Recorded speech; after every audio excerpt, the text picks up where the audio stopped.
장사 가물하지 마세요. 안녕하세요, 델리버리 마케터 정만입니다. 오늘 들려드릴 얘기는 불경기에 대한 이야기입니다. 최근에 7월 13일 기준으로 한은에서 기준금리를 0.5%포인트 총 2.25%의 기준금리로 결정이 되게 되었습니다. 이제 빅스텝이라고 하는데요. 이 말인즉슨 기존에 가지고 있었던 금리와 이런 것들이 은행에서 진행하는 것들이 다 올라간다는 뜻입니다.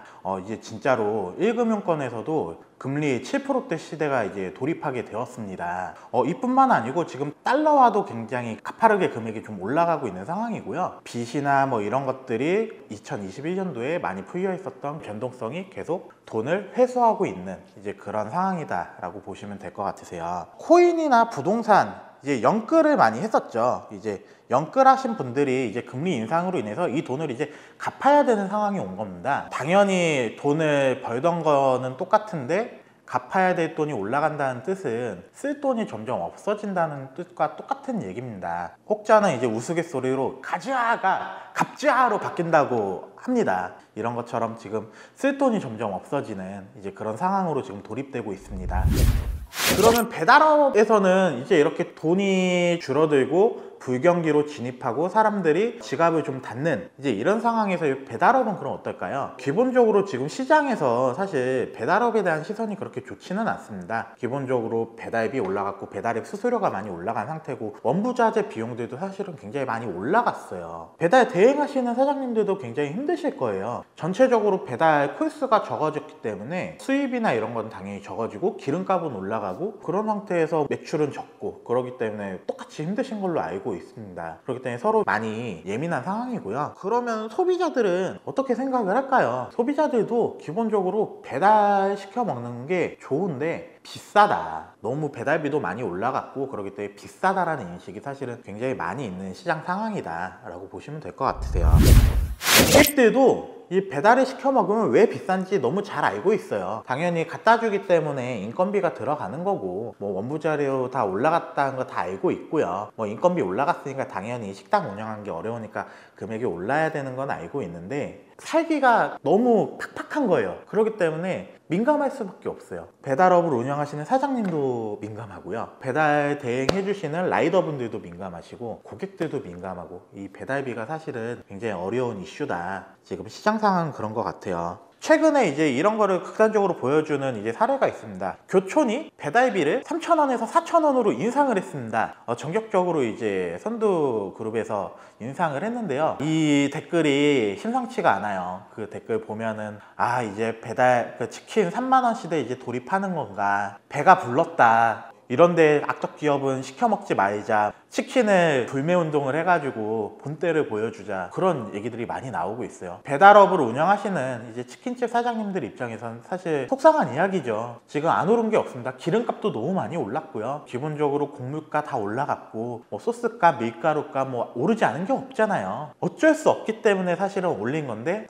이렇게 하는 게 야속하기도 하면서 뭐 그렇지만 지금 시기와 시대가 그런 것 같습니다. 그럼 왜 민감할까요? 고민을 해보면 이해할 수 있지 않을까 싶어요. 코로나 시즌에 사실 배달이라는 거는 고객들한테 몇 안 되는 즐거움 중에 하나였습니다. 항상 집안에 갇혀 있어서 뭐 어디 나가지도 못하고 그러면 사람이 할 수 있는 게 많지 않잖아요. 배달이라는 건 맛있는 거를 먹는 즐거움이기 때문에, 그래서 사실은 코로나 시즌 동안은 굉장히 내 삶에 몇 안 되는 즐거움 중에 하나이기 때문에 삶과 떨어뜨려서 생각할 수 없는 일종의 문화였거든요. 근데 그 문화가 지금 상황이 바뀌었잖아요. 이제 나갈 수가 있게 됐고 경기는 안 좋아졌고 사람은 누구나 자기 입장에서 생각을 하게 되어 있습니다. 그래서 배달비는 본인들의 몫이 아니라고 생각을 자꾸 하시는 것 같아요. 신문 기사에도 나왔습니다. 보통 한 2만원 정도 주문을 했을 때 1,600원 정도가 고객들이 부담할 수 있는 적정한 배달비이다 라고 생각을 하시는 것 같아요. 근데 사장님들은 반대로 3,000원 정도는 받아야 절반 정도가 해지가 되시는 거잖아요. 그렇기 때문에 사실은 이 부분에 있어서 많은 의견에 다름이 있을 것 같아요.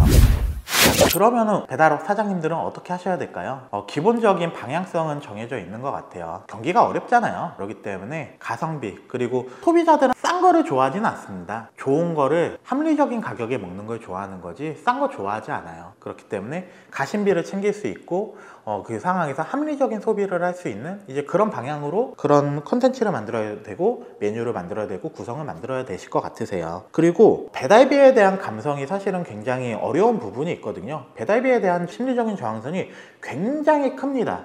이 금액이 그냥 조금만 이제 사실은 500원, 1000원 가지고 우리가 목숨 걸 필요는 없잖아요, 사실. 근데 그 500원, 1000원에서의 저항선이 굉장히 크다는 거죠. 이 배달비를 그러면은 어떻게 하면은 좀 합리적으로 우리가 접근을 할 수 있을까? 이제 거기에 대한 것들을 좀 고민을 해보는 전략이 필요할 것 같아요. 천냥빚도요, 그 말 한마디로 갚는다고 했습니다. 이런 식의 접근이 있으면 좋을 것 같아요. 예를 들면 배달앱의 그 수수료가 너무 폭리를 취해서 혹은 배달료가 너무 비싸서 저희는 이 배달료를 이렇게 받을 수밖에 없습니다. 이것보다는요, 고객님들 요즘 너무 많이 어려우시죠? 저희도 이 음식이나 이런 것들 최대한 맛있는 음식을 전달하고 싶은데 상황이 좀 어려워서 이만저만해서 이렇게 되니 좀 양해 부탁한다. 완전히 다른 거거든요, 사실은. 고객들을 조금 이해할 수 있는 그런 쿠션 언어를 좀 많이 사용하는 그런 컨텐츠를 좀 많이 만들면 좋겠다. 최근에 이제 MZ세대들이라고 하죠. 이제 젊은 층의 주 배달의 수요층들은 굉장히 불합리한 거를 견디지 못하는 세대라고 합니다. 직장에서도 그렇고요. 일반적인 어떤 사회적인 이슈나 이런 것들도 합리적이지 않고 비합리적이고 불합리하고 그렇다고 하면은 극단적으로 행동하는 그런 성향을 가지고 있다고 합니다. 반대로 좀 착한 소비, ESG라고 하잖아요. 선량한 소비, 어떤 사회적인 가치나 이런 것들이 선량하다고 판단하는 이제 그런 것들에 돈줄 내준다는 말들이 나오잖아요. 그런 식으로 선한 영향력을 또 널리 퍼뜨리는 세대이기도 해요. 그렇기 때문에 그들을 좀 이해하는 식의 배달업의 전략이 좀 필요할 것 같습니다. 그럼 우리는 어떤 방식으로 좀 접근을 하면 좋을까요? 제가 한 5가지 정도로 좀 전략을 그룹핑을 해봤는데요. 첫 번째는 배달비를 할인해 줄 수 있는 어떤 멘트와 구성과 이런 것들이 있을 것 같아요. 배달비 할인이라고 하니까 그 화가 나시는 점주님들도 계실 거예요. 물론 우리도 장사를 이익을 내기 위해서 하는 거기 때문에 저는 많은 사장님들이 지금 음식값이나 이런 것들에 배달비를 많이 녹여 놓았다라고 생각을 하고 있습니다. 일반 매장보다는 배달 앱에서 판매하는 금액이 조금 더 비싼 사장님들이 훨씬 많으시잖아요. 저는 이렇게 할 것 같아요. 이 금액이 만약에 하나를 구매를 하면은 당연히 그 금액을 받아서 배달비를 분산시키는 효과를 해야 되겠지만, 만약에 이걸 하나를 샀는데 그 추가로 옵션에서 본품을 하나 더 구매를 한다든지 다른 제품을 구매를 한다든지, 그러면 저는 이 금액은 고객들 입장에서 빼주는 게 합리적이라고 생각을 합니다. 예를 들면 이런 게 있을 수 있겠죠. 2,000원 DC 메뉴 옵션을 만드는 거예요. 실제로는 14,000원에 판매를 하고 있는데 12,000원짜리 DC 메뉴를 해가지고 하나를 더 살 수 있게 옵션 값을 넣어준다든지, 사이드 메뉴도 그렇잖아요. 그래서 소비자들이 느꼈을 때 내가 배달비를 한 번만 내면 되는구나, 이제 그런 식으로 이제 생각을 할 수 있게 메뉴 구성을 짜주면 그래도 조금 합리적이지 않을까? 라는 생각이 들고요. 두 번째는 저희 매장에서도 이제 시도를 하려고 하고 있는데요. 찜탕이나 이제 대용량으로 좀 팔고 있는 사장님들 같은 경우, 아구찜이라든지 그런 사장님들 같은 경우에 좀 쓸 수 있을 것 같아요. 이제 대용량을 쪼개가지고 팔아줘라. 어떤 얘기냐면, 사실 아구찜이나 갈비찜 보통 한 3만 원에서 시작을 하시잖아요. 근데 이 3만 원을 한번 시켜 먹어가지고 하면 한 번에 먹기에 사실 좀 부담스럽단 말이에요. 근데 이거를 먹고 물론 나눠가지고 여러 번 나눠 먹을 수 있겠죠. 고객 입장에서는 먹던 거를 다시 먹는 기분이잖아요. 그러면은 저희 매장에서는 어떻게 할 계획이냐면, 된장찌개를 판매를 하고 있어요. 된장찌개를 저희도 기본 2인분부터 시작을 합니다. 14,000원에 판매를 하고 있는데, 이거를 원하면 용기급 한 500원 정도 더 추가로 받고 2개로 나눠서 주세요. 이제 옵션을 만들어 주는 거죠. 그러면은 혼자서 이제 이걸 먹고 다음에 남은 거 가지고, 이거는 이제 깨끗하잖아요. 이 깨끗한 거는 다음에 또 꺼내 가지고 전자레인지에 돌려 먹는다든지 그렇게 해서 먹으면은 고객을 좀 배려하는, 그리고 우리는 어차피 똑같지만 고객 입장에서는 한 번 먹을 걸 2번 먹는 거니까 가성비가 늘어나는 이제 그런 배려가 있지 않을까. 그래서 좀 나눠서 주면 좋을 것 같다. 세 번째는 그 옵션이나 이런 부분에 밀키트 형태로 좀 판매를 하는 것도 좋을 것 같아요. 사실은 사장님들 요즘 굉장히 힘든 것 중에 하나가 인건비잖아요, 어떻게 보면. 근데 음식이 들어오면 조리를 해야 되고 그런 준비를 해줘야 되고 이제 그런 부분들이 있다 보니까 본품의 양, 사실 반찬이나 이런 것들보다는 본품이 좀 중요하거든요. 본품의 양을 조금 늘려주고 대신에 조리나 이런 것들을 없애주는 밀키트 형태의 판매도 많은 좋은 반응을 얻고 있다. 실제 저희 제육볶음을 팔고 있는 이제 매장에서 밀키트 메뉴 메뉴들을 실제로 판매를 많이 했거든요. 2달, 3달 정도 지나고 나서 밀키트 메뉴는 기존에 그 350g 주던 거를 150g, 뭐 600g 주던 걸 200g 업해가지고 사이즈를 용량을 업해가지고 이제 판매를 했습니다. 그랬더니 한 3달 정도 지나고 나서 전체 판매량의 한 15%에서 20% 정도 매출 비율을 차지하는 걸 확인할 수 있었어요. 역시나 그 지금 굉장히 어려운 시대라서 이렇게 좀 합리적으로 소비하려는 그런 움직임이 분명히 있구나, 그런 부분 확인할 수 있었고요.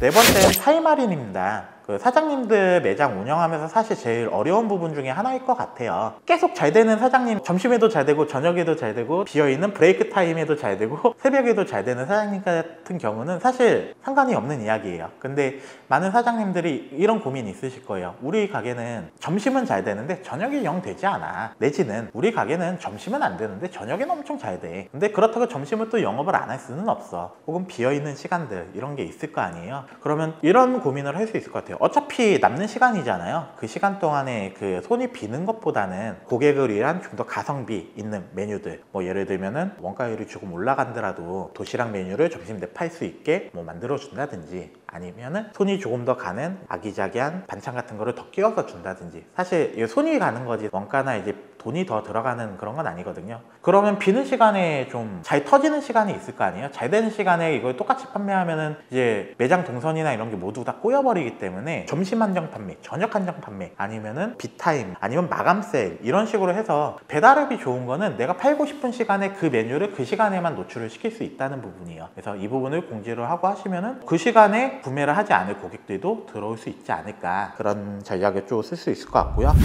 마지막으로 진심 어린 공감과 격려가 고객들을 이해해 줄 수 있는 이 불경기 시대에 어떤 가장 좋은 방법이지 않을까 싶어요. 저는 기본적으로 배달업은 기성세대와 신세대의 어떤 커뮤니케이션을 하는 업이라고 생각을 합니다. 장사를 하시는 사장님들은 다 기성세대일 확률이 높으시잖아요. 물론 젊은 사장님들도 계시지만, 이 사장님들은 내가 지금 장사를 하고 있지만 배달 플랫폼을 통해서 그냥 전달받다 보니까 얼굴을 보거나 그러지 않아요. 이 사람들이 어떤 생각을 하고 있는지 접점이 있지 않다 보니까 리뷰를 통해서만 확인이 가능한데, 사실 이 리뷰만 보면은 되게 야속할 때가 많거든요. 근데 그들이 왜 그렇게 나왔을지. 그렇기 때문에 사실은 서로에 대한 이해와 그리고 어떤 격려가 사실 되게 많이 필요하지 않을까라고 생각을 합니다. 앞서도 말씀드렸다시피 말 한마디로 청년빛을 갚는다고 했습니다. 실제로 오래된 사례이기는 하지만 진짜 너무 힘든 고객이 이 마지막 초밥을 먹는다는 그 사장님 요청사항 보고 진심 어린 손편지 보내주고 이제 그렇게 해가지고, 이 친구가 사실은 극단적인 나쁜 생각을 하고 있었는데 그 편지를 보고 생각을 다시 고쳐먹고 그걸 리뷰로 남겨가지고 굉장히 이제 뉴스에도 나오고 이제 그런 사례가 있었어요. 초밥집이었는데요. 저는 이렇게 서로 민감한 시대에, 왜냐하면은 내가 살기가 팍팍하기 때문에 서로 민감하다고 생각을 하거든요. 얼굴을 보고 하는 게 아니기 때문에 이런 비대면의 시대일수록 상대방이 왜 그럴까, 어떤 배려와 공감과 격려가 있으면 더 그 사회적으로 좋고 배달업도 그 사장님의 가게도 조금 더 잘 될 수 있으실 거다라고 생각합니다. 오늘 들려드린 얘기는 사실 좀 무거운 얘기고요. 어떻게 보면 답이 없는 이야기일 수도 있어요. 많은 사장님들이 사실 좀 되게 답답해 하시는 부분인 것 같아요. 불경기이기 때문에 매출도 안 오르고 매출도 안 오르는 것도 힘든데 뭐 이렇게 소통도 안 되고 뭐 배달비에 대한 것도 이해도 안 해주고 욕만 먹고, 이런 부분들인데요. 사실 다 같이 좀 이겨내야 되는 시즌인 것 같습니다. 정말 안타깝지만 지금보다 하반기는 더 혹독한 시대가 올 거로 지금 예상이 됩니다. 지금부터 마음 수양 잘 하셔가지고 사장님 배달업 열심히 하시고 건승하시길 바랍니다. 오늘 들려드린 이야기가 조금이라도 도움이 됐으면 구독, 좋아요, 알림 설정 부탁드리고요. 지금까지 딜리버리 마케터 정만이었습니다. 항상 가물하지 마세요.